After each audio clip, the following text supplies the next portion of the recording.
नमस्कार। Special coverage news पर आपका स्वागत और अभिनंदन। उत्तर प्रदेश के पूर्व मुख्यमंत्री अखिलेश यादव के ऐलान से आज उत्तर प्रदेश के सियासी मैदान पर एकाएक घमासान मच गया। अखिलेश यादव ने एसआईआर में मृत बीएलओ के परिवार को 2-2 लाख रुपए देने का ऐलान कर दिया। देखते रह गए प्रधानमंत्री नरेंद्र मोदी, देखते रह गए मुख्यमंत्री योगी आदित्यनाथ, देखते रह गए गृह मंत्री अमित शाह। आखिर क्या जो मृत बीएलओ है वो सरकार के कर्मचारी नहीं है? सरकार ने अब तक अपना ऐलान का घोषणा क्यों नहीं की? अखिलेश यादव ने कहा कि समाजवादी पार्टी प्रत्येक मृत बीएलओ को 2 लाख रुपया भुगतान करेगी, साथ ही सरकार से मांग करेगी कि प्रत्येक मृतक बीएलओ को सरकार 1 करोड़ रुपया का कंपनसेशन दे, आर्थिक सहायता दे, साथ ही उसके आश्रित को तत्काल सरकारी नौकरी प्रदान की जाए। अखिलेश यादव के इस ऐलान से उत्तर प्रदेश में सियासी तापमान बढ़ गया। अखिलेश यादव आज कानपुर देहात में थे, वहां उन्होंने प्रेस कॉन्फ्रेंस के दौरान ये बातें कहकर पूरे प्रदेश में सनसनी फैला दी है। अखिलेश यादव यही नहीं रुके।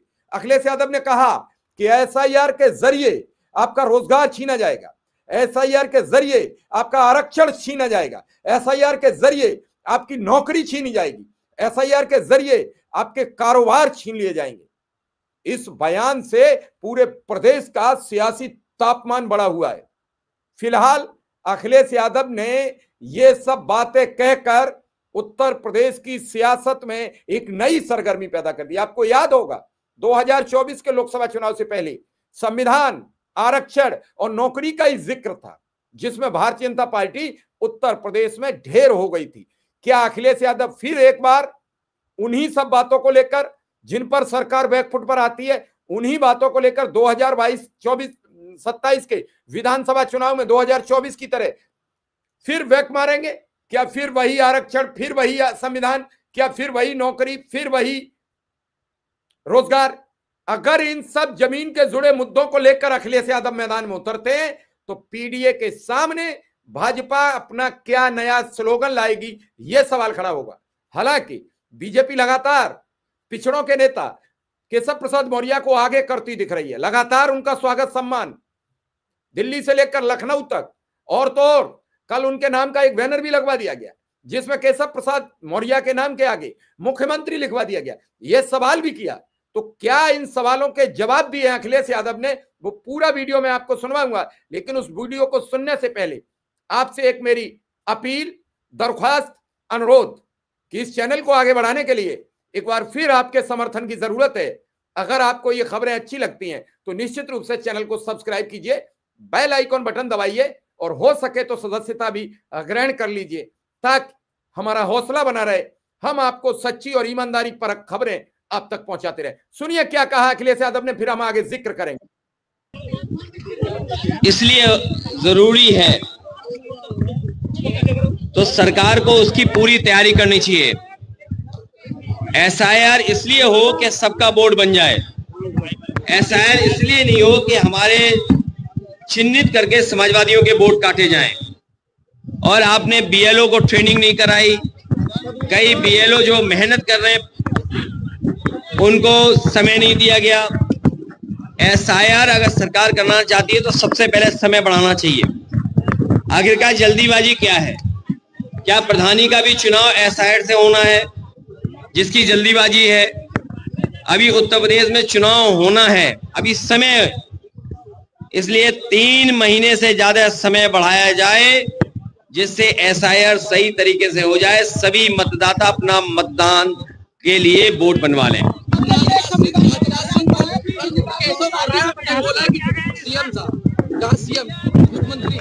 देखिए, उसमें आप मत उलझिए।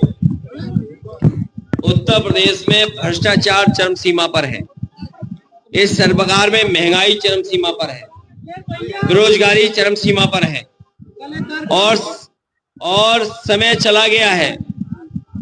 समय, सरकार के पास समय नहीं है, इसलिए जानबूझ करके हमें और आपको दूसरी चीजों में उलझाना चाहते हैं।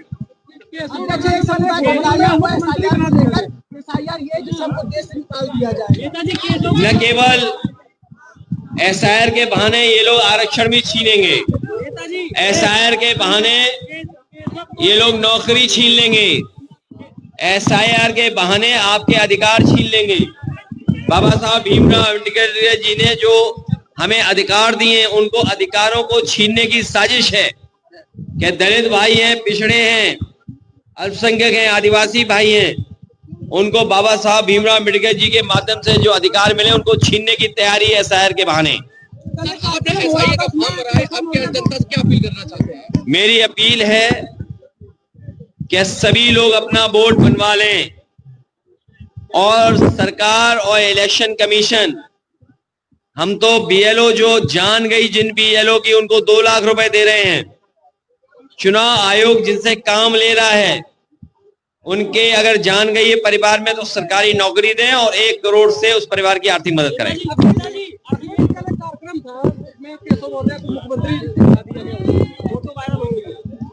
ये जानबूझ करके बेवकूफ बनाने का काम है। बेवकूफन पार्लियामेंट तो नहीं है ना? हाँ, तब ठीक है। क्या है?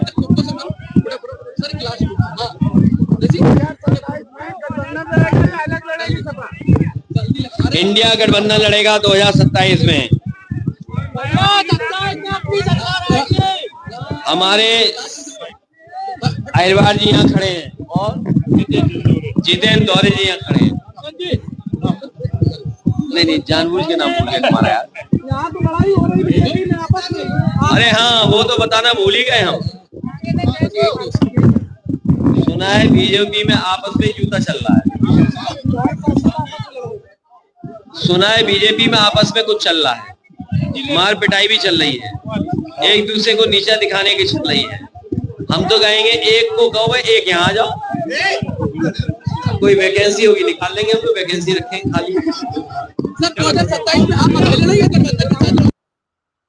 आपने सुना, उन्होंने कहा कि कानपुर देहात में जो झगड़ा हो रहा है, जूतम पेजार हुई है, मारपीट हुई है, चर्चा थी वहां के सांसदों और पूर्व मंत्री में। उन्होंने कहा कि आ जाए एक आदमी हमारे पास। उन्होंने कहा कि ये एसआईआर के जरिए बाबा भीमराव अंबेडकर के संविधान के द्वारा जो आपको अधिकार दिए हैं वो अधिकार छीने जाएंगे, आरक्षण छीन लिया जाएगा, नौकरी छीन ली जाएगी, रोजगार छीन लिया जाएगा। क्या इन सब बातों पर आप सहमत हैं कि अखिलेश यादव जो ये गंभीर सवाल उठा रहे हैं, क्या सरकार ऐसे कदम उठाने जा रही है? अगर जा रही है तो फिर इससे तो एक तरीके का उत्तर प्रदेश में भूचाल आ जाएगा। इन सवालों के जवाब जनता भी खोज रही है कि आखिर रातों रात एसआईआर कराने की जरूरत क्या थी?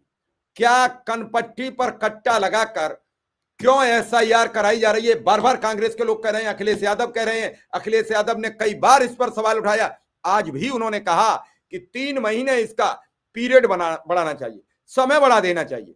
अगर 3 महीने और बढ़ जाएंगे तो भली भांति तरीके से पूरे राज्य के लोग अपना वोट बनवा पाएंगे। उन्होंने यह भी जानना चाहा है, क्या ग्राम प्रधानी का चुनाव एसआईआर के जरिए बनी नई वोटर लिस्ट से होगा? पंचायत के चुनाव क्या जो नई वोटर लिस्ट बन के तैयार होगी उससे होगा, या पंचायत चुनाव की जो वोटर लिस्ट तैयार हो रही है उससे होगा? इस पूरे सवालों का जवाब किसी के पास नहीं है। जवाब सब खोज रहे हैं लेकिन मिल किसी के पास नहीं रहा है। फिलहाल एक एक सवाल अखिलेश यादव ने जो उठाया है वो वही सवाल है, वही सवाल है जो 2024 के लोकसभा चुनाव में लेकर जमीन पर गई थी।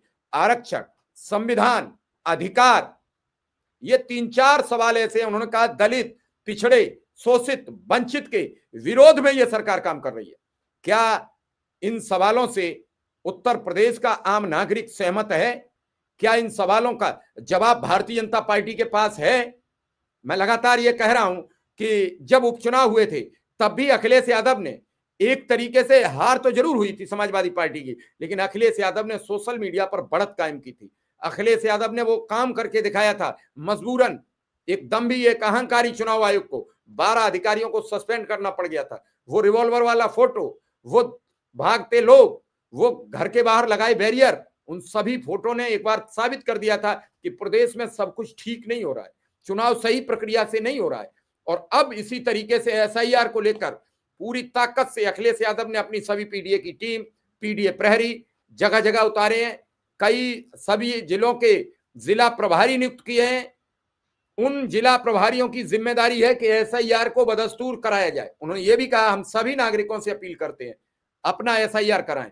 उन्हीं की विधायक ये कह रही है कि हमें एसआईआर किसी कीमत पर नहीं कराऊंगा। ठीक उसी तरीके से देखना होगा, समझना होगा कि अखिलेश यादव के इन सवालों का जवाब है किसी के पास, या फिर वही होगा जो 2024 में हुआ और एक बार फिर समाजवादी पार्टी आगे बढ़ती दिखेगी। फिलहाल दोनों दल एक दूसरे को घेरने का प्रयास करते हैं। केशव प्रसाद मौर्य के सवाल पर अखिलेश यादव ने कोई जवाब नहीं दिया। साथ ही कानपुर की लड़ाई पर भी उन्होंने सवाल किया कि ये लड़ाई दो हैं, दो गुट नहीं आपस में पट रहे हैं तो हम एक गुट को जगह दे देंगे, हमारे पास आ जाए। इन सभी सवालों को मैं आपसे जानना चाहता हूं, क्या एसआईआर को लेकर आपकी भी यही सहमति है कि नौकरी, आरक्षण, आपके अधिकार, इन सब पर डाका पड़ने वाला है? अगर हाँ तो हमें कमेंट बॉक्स में बताइए कि आप इससे सहमत हैं या असहमत हैं, ताकि हम भी जान सकें कि आम जनमानस की मंशा क्या है। फिलहाल इस खबर में इतना ही। धन्यवाद, नमस्कार।